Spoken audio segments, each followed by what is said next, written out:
I am grading a graduate essay, not grading, putting comments on, for an adult student who is writing an autoethnography, which is a fancy word that means writing about yourself.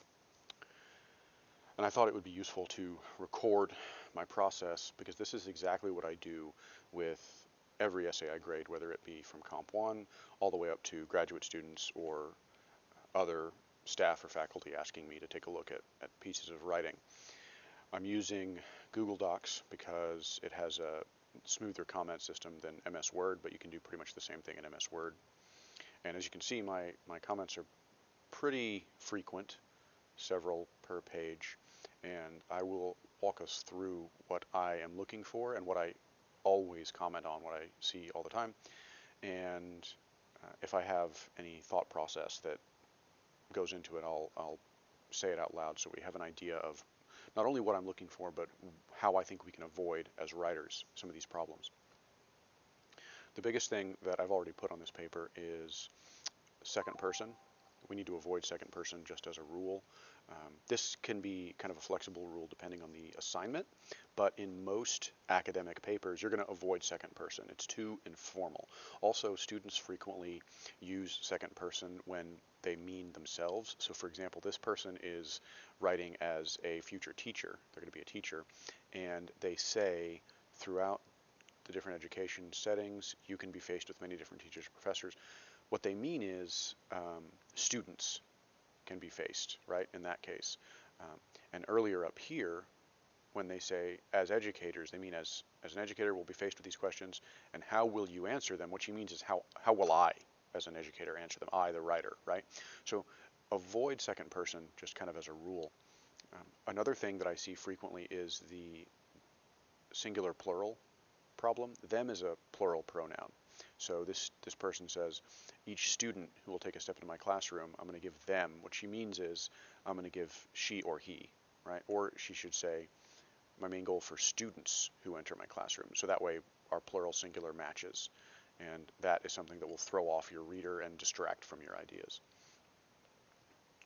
So I'm going to go through this and put comments on it. I'll speak up when I think I have something important to say. Other than that, just use this kind of as a guide for what I'm looking for and the things that I will hit you on in terms of grading and writing habits. Where was I?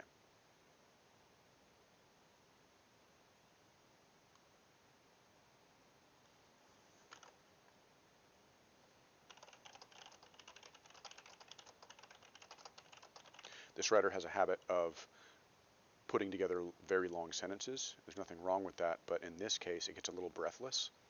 And when it comes to deciding how long your sentences need to be, a good mix of short and long is the rule. But here, if you read your sentences out loud, just as a general habit, it can kind of help you get an idea. So if you just read the sentence out loud, you will hear yourself start to kind of run out of breath at some point. And we've got more than one and going on. So I said right about the middle, let's chop that into two.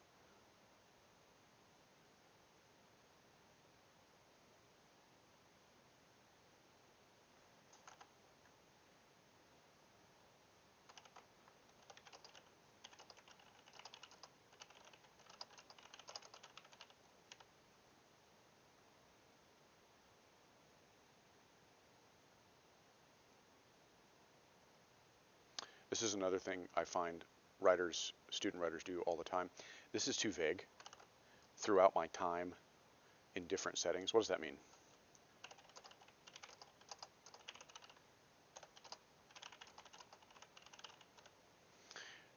You want to be specific and concrete when you are describing, remember Burke's pentad, who, what, where, when, those descriptive parts of the pentad, because if you're vague, you're not only boring your reader, but you're not being clear. So you want to be clear when you're getting your ideas across. Also, with just a little bit of specificity, we can build some interest and keep the reader's attention engaged. So instead of throughout my time in different settings, if this said, you know, when I spent 18 months teaching English as a second language in Mexico, right? Just boom, right there, you've got a time and a place, and you can kind of latch onto it as a reader, and that helps maintain interest in the narrative.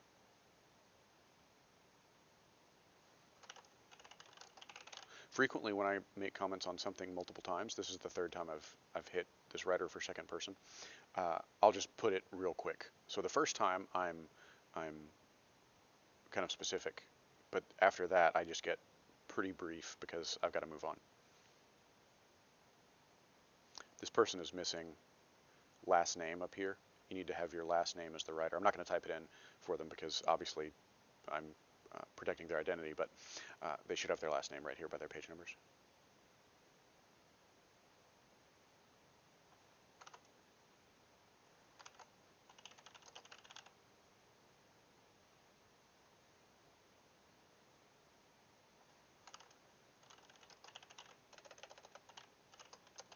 Comma splice, another major issue that I see. Anytime you're using a comma, make sure you're using it for the right reason, and make sure that it's not supposed to be a semicolon or a colon instead.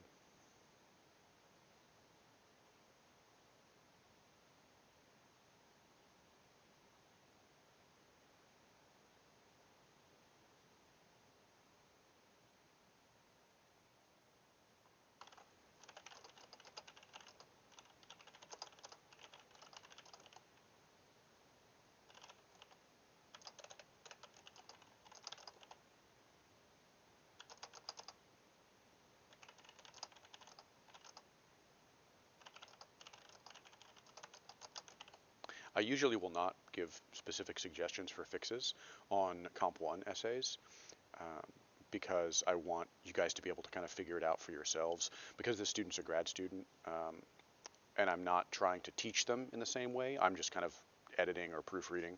I'm going to give them this specific example. I won't typically do that, but if you come to me, if I have comments on your paper and I say rephrase this, revise that, and you're just lost in the sauce, you can always come to me with the paper specifically and say, okay, with this comment right here, I wasn't sure how to fix this sentence, and I will tell you.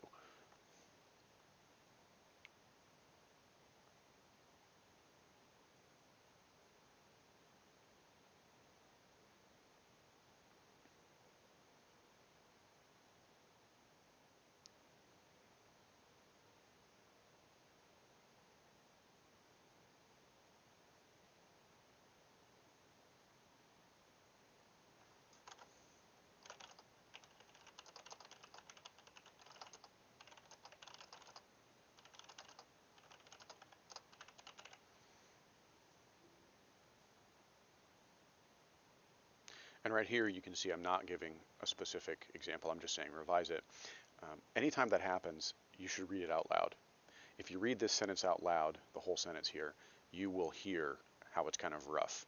Throughout my time as an agricultural educator, good comma, this is something that I have always taken value to throughout my schooling experience and will continue to help me throughout my future educator experience. So right in here, and even Microsoft or Google Docs knows, it's got that little green squiggly. There's just something up here. We need to cut some words, need to shuffle some things around. Not a terrible sentence overall, but it's a little too long for what it needs to say, and something's going on in the middle there.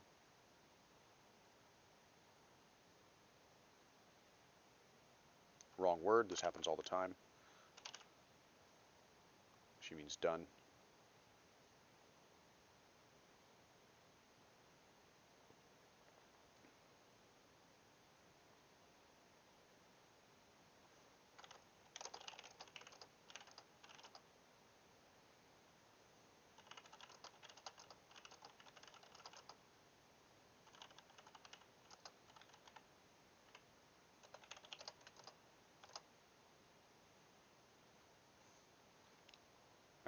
I gotta pause here just for a second to show you what's on my other screen because it's just so dang pretty. So frequently when I'm grading, I listen to ambient music, ambiance is what I meant to say. And this, of course, is from Skyrim, and just look at it. It's just so pretty. And you can't hear it because I've got the desktop audio off. Let me turn it on real quick.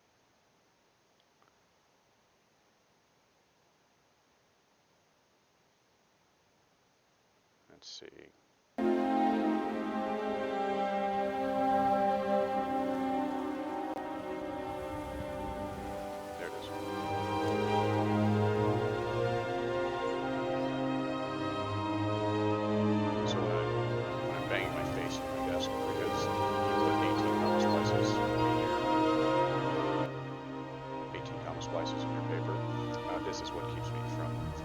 my window and diving into a bottle of whiskey.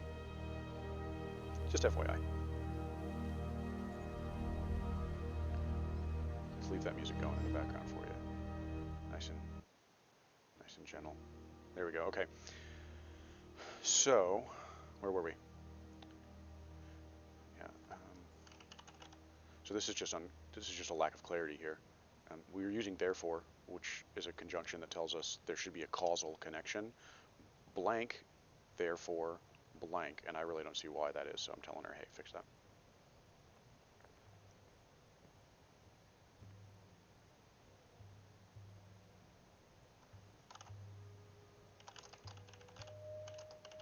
This is another issue I see frequently. Let's see. Poor transitions.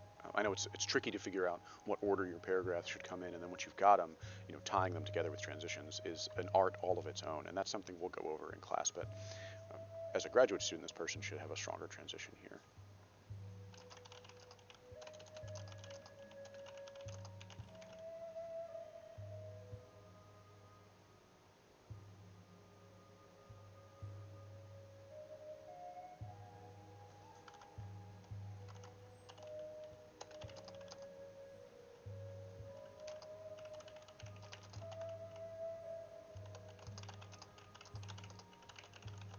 More vagueness here, need to be specific.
I don't want the word digest. I want the word...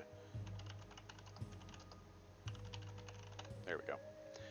So this is an abnormally long comment. I've kind of figured out that this writer's main issue is the long sentences that don't work in terms of pace. They don't work in terms of clarity. So I'm trying to give her the catch-all fix for that problem. This is frequently something that I come into contact with, which is I figure out what the main issue is with a writer, and I know in my head what that issue is and what the fix is, but putting it down into words is very difficult in a way that like other humans can understand. And it's not that they're not able to understand, it's that I'm not able to clearly state what is so clear in my head. So hopefully that's kind of clear for her, but you saw me kind of pause as I wrote that, trying to figure it out. So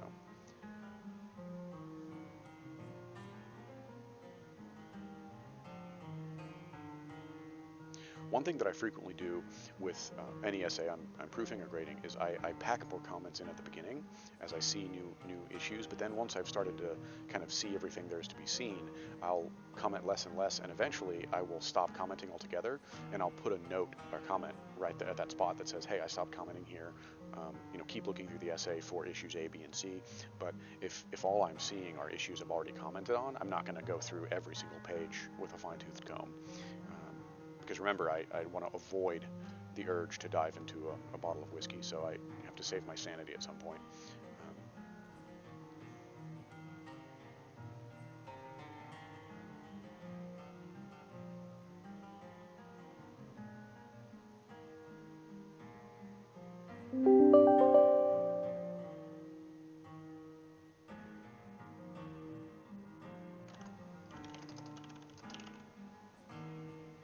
the opposite of a comma splice. They used a semicolon when they just need a comma. Rare, but happens surprisingly frequently, I guess.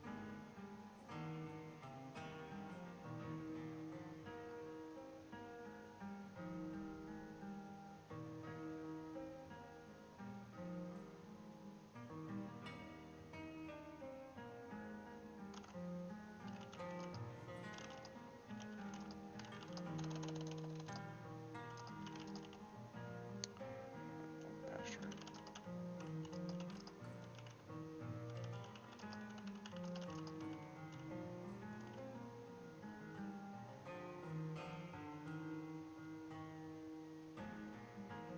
Actually.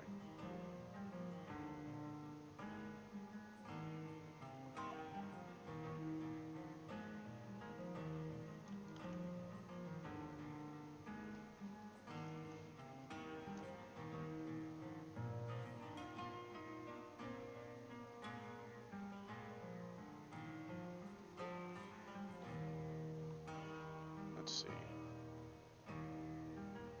Missing a word. She means may be in the middle.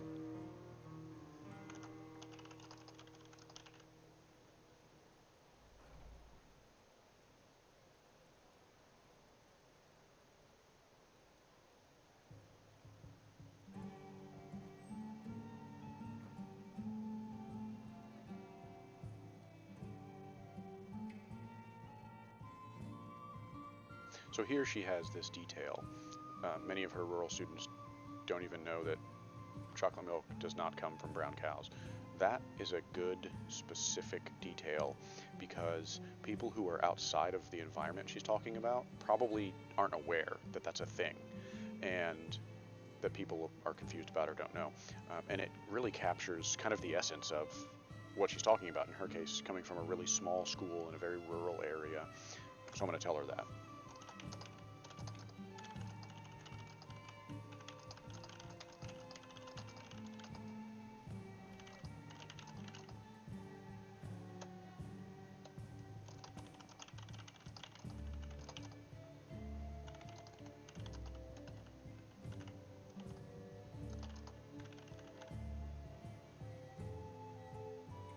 Because I want her to take that and apply that elsewhere, because I frequently say, hey, this is too vague, you're not being specific, and so that's a good fix. And so look for that in your own essays. I will frequently, if there's a major issue that comes up a lot, I will frequently note when the issue is going well, when you've done it correctly, because then I want you to take that and apply it elsewhere. Because it shows that this writer is able to give a good specific detail, just not consistently and every time.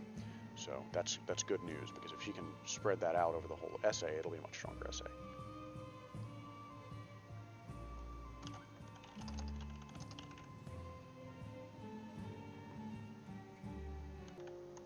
All right, so I paused it for a little while there as I took a look at the rest of the paper, and you can see from the little slide bar here, I'm about halfway through, I'm page 5 and 9, and I've put a kind of meta comment here with like I said, I've told them I'm going to stop commenting because everything from this point on is sort of what we've already covered. I give the writer a brief list of major things to work on, to kind of focus on. I don't want to overwhelm anybody with all the commentary and material, and I won't put comments this thick on your papers. With things like the press review, I may not put specific comments at all. I may save it for the meta comment that I put in Blackboard, but I never want people to be overwhelmed, and I know that all that material can be kind of overwhelming, and it's easy to get the feeling that, oh, I've got all these issues with my writing, I'm no good at it, I'll just, give up or not bother with it because I'll clearly never be good at it, and that's never the case.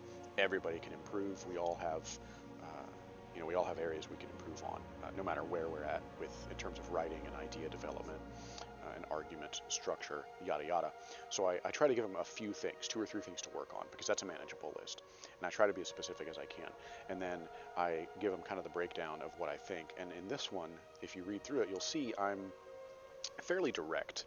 I try not to be too sugar-coated when I give feedback, especially to graduate students, because they've been through the ringer, and I don't need to handle them with kid gloves. But even, as freshman composition students, you're an adult, you're in college, and I would do you no favors if I sugarcoated the issue. So I try to be honest and direct and tactful and respectful, but I try to tell you what I really think the issue is so that you can get better. That's the main goal of it.